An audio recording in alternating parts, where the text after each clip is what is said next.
No último dia 24 de fevereiro, Dia Nacional do RPG, nós ganhamos como presente da Wizards of the Coast o anúncio de que ela iria se retirar do mercado brasileiro. É um péssimo timing da Wizards, tanto pela data, tanto por tudo que o mercado brasileiro representa, já que nós somos o segundo país que mais consome RPG no mundo e o terceiro maior mercado consumidor de RPG. Mas, bom, vamos dar uma olhada na história do D&D no Brasil.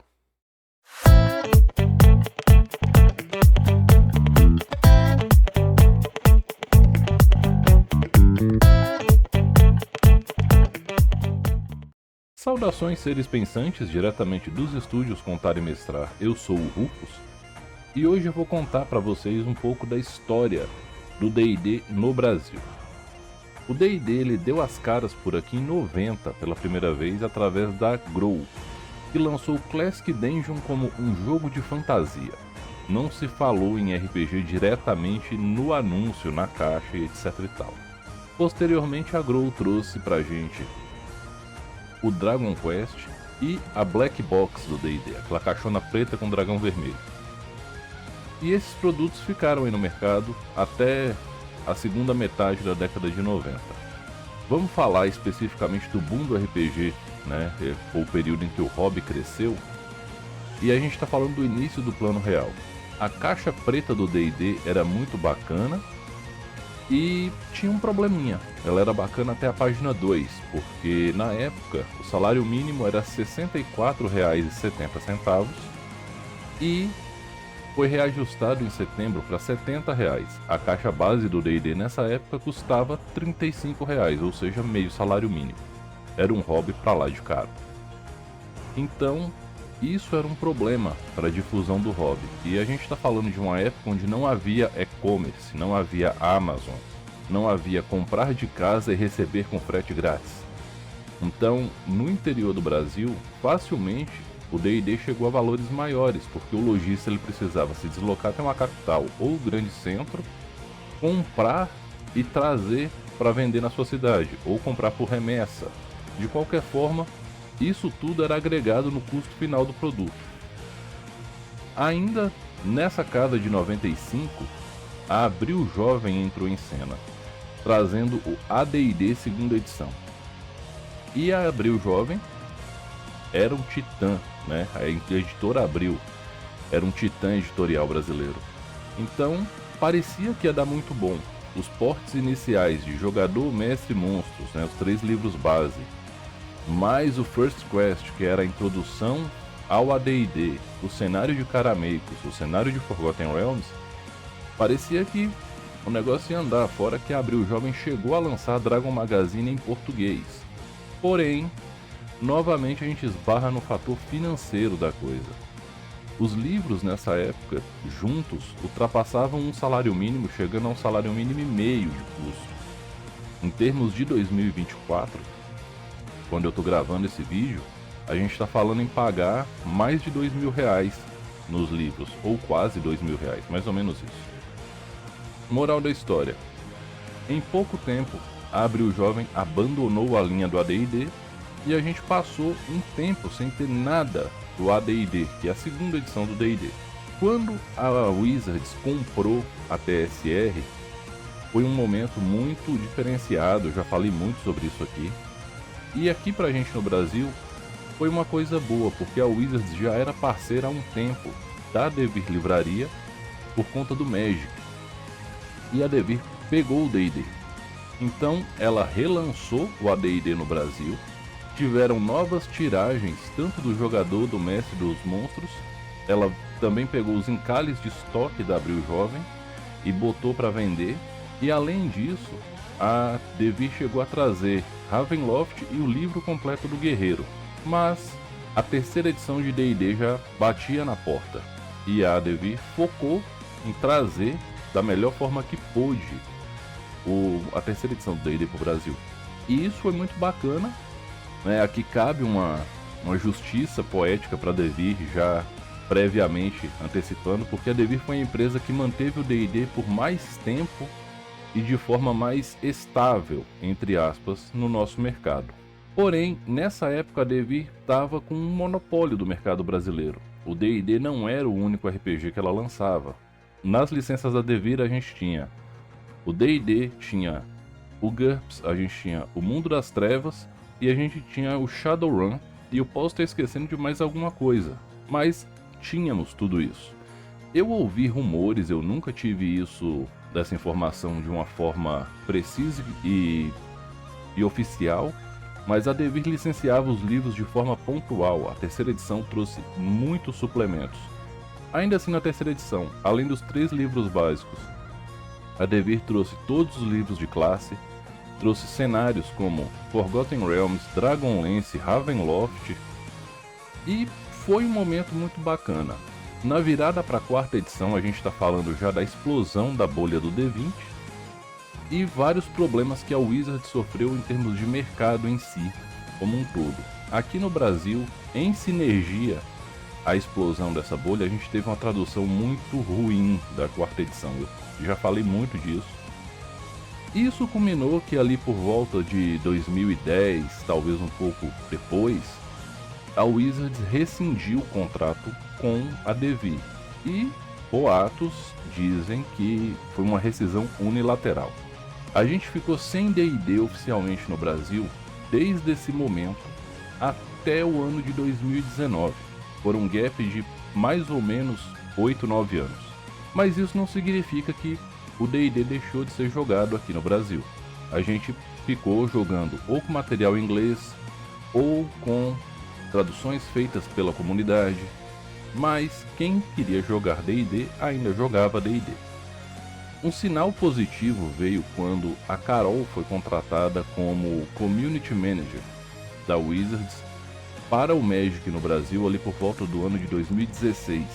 Por mais que fosse para o Magic, era um sinal claro que a Wizards voltou a olhar para o mercado brasileiro com bons olhos e queria estreitar esse laço. Mais tarde, a Carol assumiu como Community Manager geral no Brasil da Wizards e em 2019 tivemos o grande anúncio da Galápagos trazendo os jogos do D&D 5ª edição para o Brasil. Pouco tempo depois, a Wizards anunciou que a Galápagos ia apenas distribuir esses jogos e que a própria Wizards estava assumindo esse controle editorial no Brasil.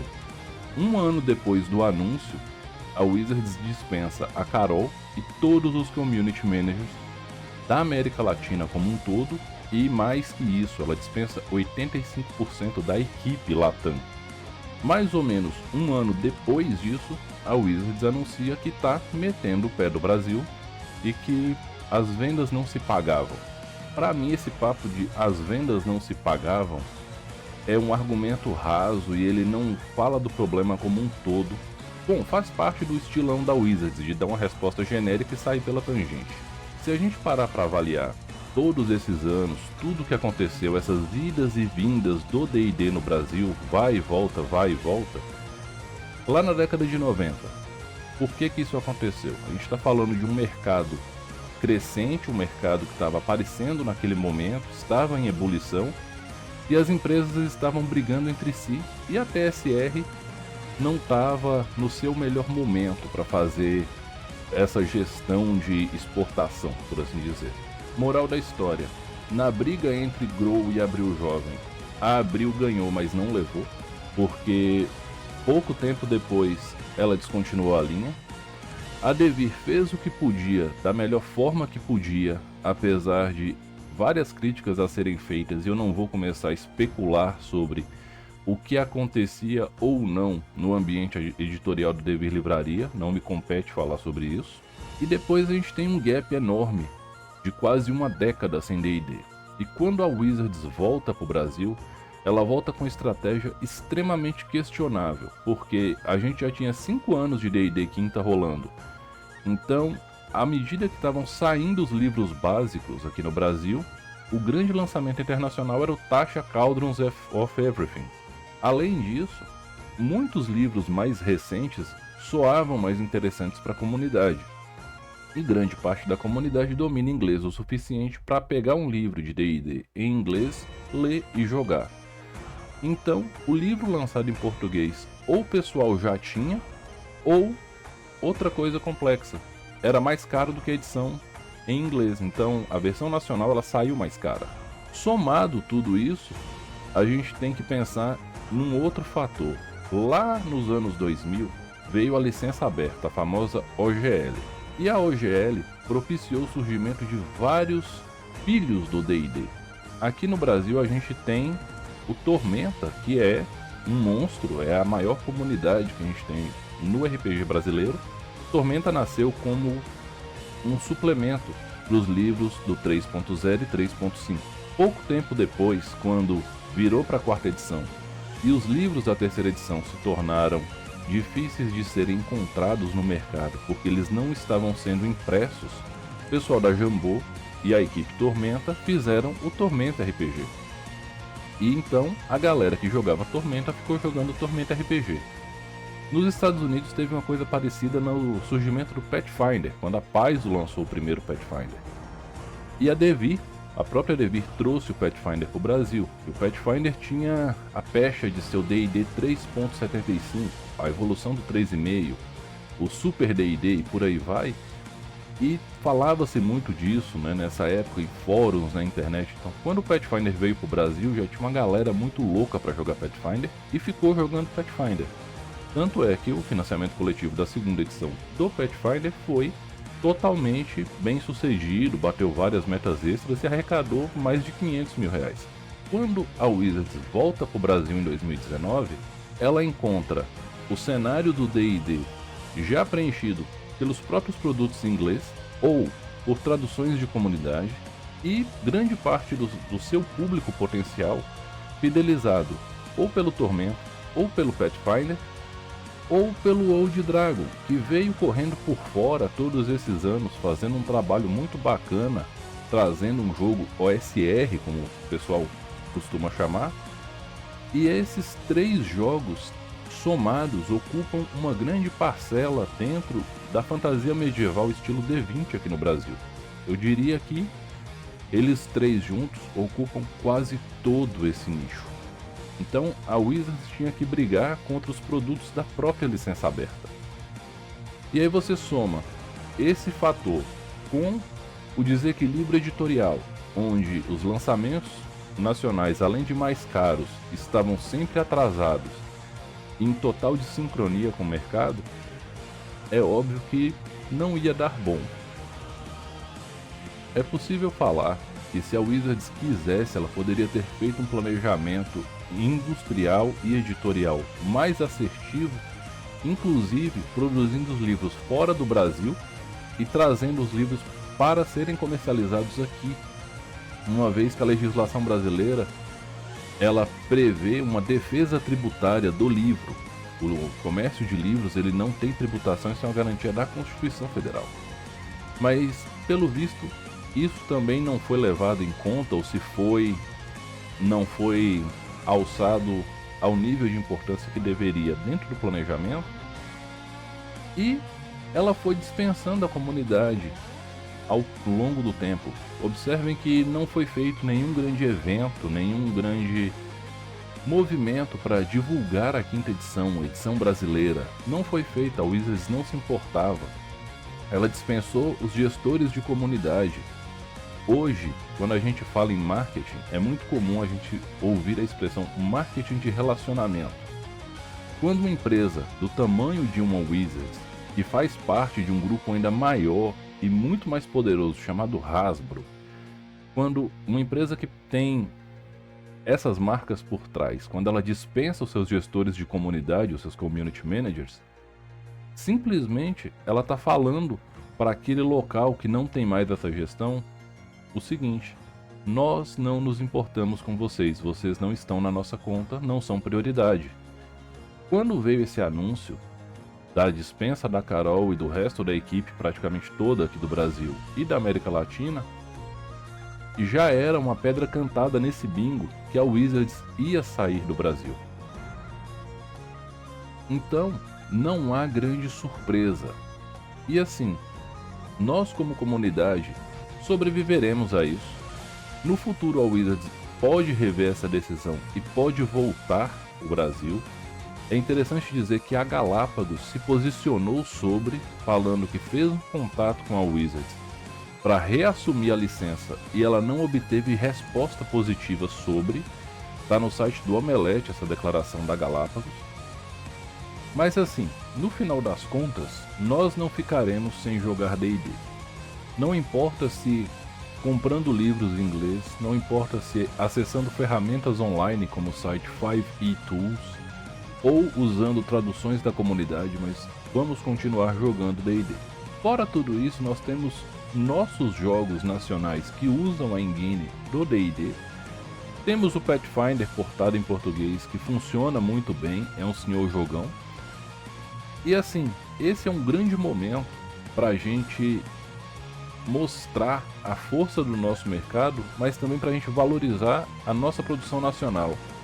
Não importa se a produção nacional está usando como base o D20 System da Wizards através da OGL, não importa se são sistemas próprios, mas olhar para o nosso cenário e valorizar nossos autores e a criação nacional de RPG é uma coisa que eu considero muito importante agora, porque é uma forma da gente mostrar, olha, vocês estão perdendo de não estar aqui dentro e de não fazer uma gestão decente dentro do nosso mercado. Nós somos sim um mercado consumidor muito grande, nós temos uma comunidade forte e nós temos autores excelentes, então vocês estão fugindo de medo da gente, Wizards. Não é porque vocês não venderam o suficiente, vocês fizeram um trabalho bem pouco, na verdade, aqui no Brasil. E, como eu sempre digo no final, respeitem-se, divirtam-se, dividam o lanche.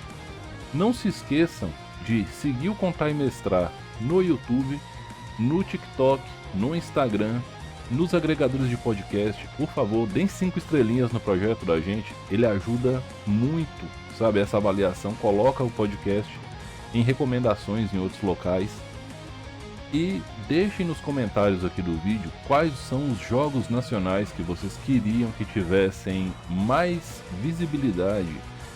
Marquem autores para virem aqui conversar com a gente, né? Porque conhecer os autores também é uma forma muito importante da gente conhecer a ideia por trás de um jogo, né? Fica a recomendação do podcast com o pessoal das Chaves da Torre ou com o Alan, que escreveu Caronte. Então, é isso. Mais uma vez, respeitem-se, divirtam-se.